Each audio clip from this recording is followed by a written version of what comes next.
వచ్చావా? అక్క వాళ్ళంతా బాగానే ఉన్నారు కదా? 5 ఏళ్ళ నుంచి నీకు ఎప్పుడు హైదరాబాద్ చూపిద్దామని వెయిట్ చేస్తున్నారు. అలాంటిదేం లేదా?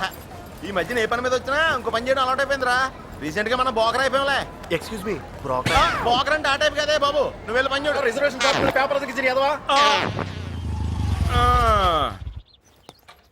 ఐ సత్యనా? అవును. తమ్ముడు చెప్పాడు మీ గురించి. ఏం చెప్పాడు?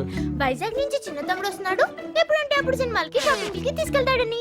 అలా ఎప్పుడు చెప్పానక్క? నేను కొంచెం యాడ్ చేశానులే తమ్ముడు. అమ్మా, వైజాగ్ నుంచి చిన్న తమ్ముడు వచ్చాడు. అడే ఎక్కడికే?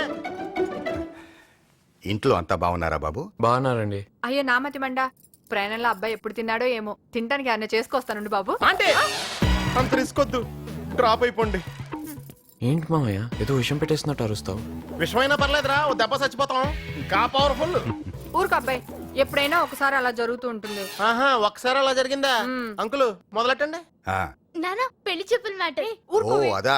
ఏం లేదు బాబు, లాస్ట్ లో పెళ్లి కూతురు స్వయంగా చేసిందని చెప్పి వేడి వేడిగా స్వీట్ హాట్ పట్టుకొచ్చి పెట్టారు. అందరం తిన్నాం. 5 నిమిషాల్లో అందరికి వాంతులు. మొత్తం అందరూ వాంతులతో ఇల్లంతా ముగ్గులేస్తారంట. వెంటనే వచ్చిన కారులోనే వెళ్లి పక్కనున్న హాస్పిటల్లో చేరాం. ఇక మా మామగారు అయితే నవ్వుకుంటూ వచ్చి అమ్మాయి మైదా పిండి అనుకుని ఎలకల మందు కలిపిందని చల్లగా చెప్పారు. తెలిసి ఈవిని పెళ్లి చేసుకున్నారు చూడండి. మీరు చాలా గ్రేట్ అంకుల్. వంటలు వరస్ట్ ఉంటాయి గానీ ఆంటీ మంచి ఆవిడరా. ఇదేరా మన తాజ్ మహల్ వితౌట్ పాలరాయ్. రిచ్ గానే ఉంది. మరి ఏమనుకుంటున్నావు? మన ఎవడన్నా అడిగితే చెప్పుకోవడానికి సింగిల్ జాబ్ లేకపోయినా లైఫ్ మాత్రం చాలా రిచ్ గా ప్లాన్ చేసుకున్నాను రా. నువ్వు హ్యాపీగా ఇక్కడే సెటిల్ అయిపోవచ్చురా, ఏ ప్రాబ్లమ్స్ ఉండవు. ఈ మధ్యంటి ఇది ఇంకా పెద్ద. అవును, అక్క ఫోన్ చేసేదాకా నాకు కూడా తెలీదు. నువ్వు సడన్ గా కాలేజీ మానేసావంటే ఏంట్రా? బయట ప్రపంచం చూద్దామని. హైదరాబాద్ వచ్చావు కదరా, ఒక ప్రపంచం ఏంటి, మొత్తం గ్రహాలు నక్షత్రాలు కూడా కనబడిపోతాయి నీకు ఇక్కడ. ఇంకా టైం ఉందనుకో.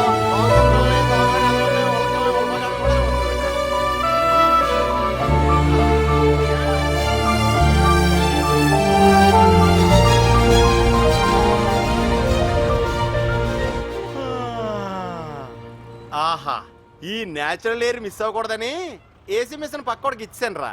చిల్లుగా నిద్రడద్దే, పడుకో. ఏమంటే పొద్దునే మాడుకుందాం. నైట్ మేర్ గడు వచ్చినట్టున్నాడు. ఏ మామా, వచ్చావా? What's going on? ఈడికి మినిమం 4-5 సెకండ్లు ఇవ్వాలి. హైఫై బ్యాచ్ ఈడు. ఎవరితను? మా అక్క కొడుకు వైజాగ్ నుంచి వచ్చాడు. ఈడు ప్రకాష్ అని మన కిందోళ్ళ అబ్బాయి. డిగ్రీ చదువుతున్నాడులే. MGM college student. ఇంత లేట్గా వచ్చావేంట్రా? పబ్బ నుంచి వస్తున్నావా? పబ్ అంటే గుర్తొచ్చింది మామా, ఇవాళ ఒక అమ్మాయి కలిసింది. గాడ్, షీ వాజ్ అమేజింగ్ తెలుసా.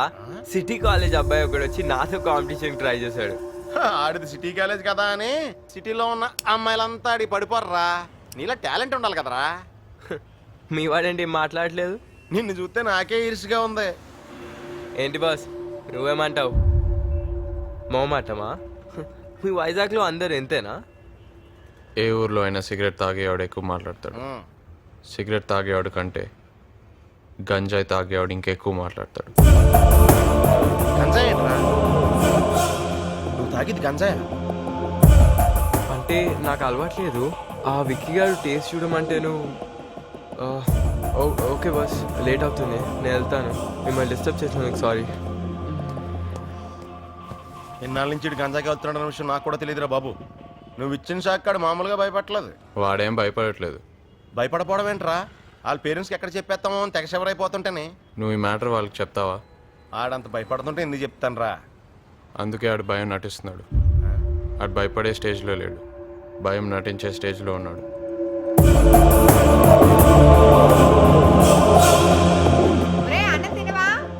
బయట తినేసి వచ్చానమ్మా.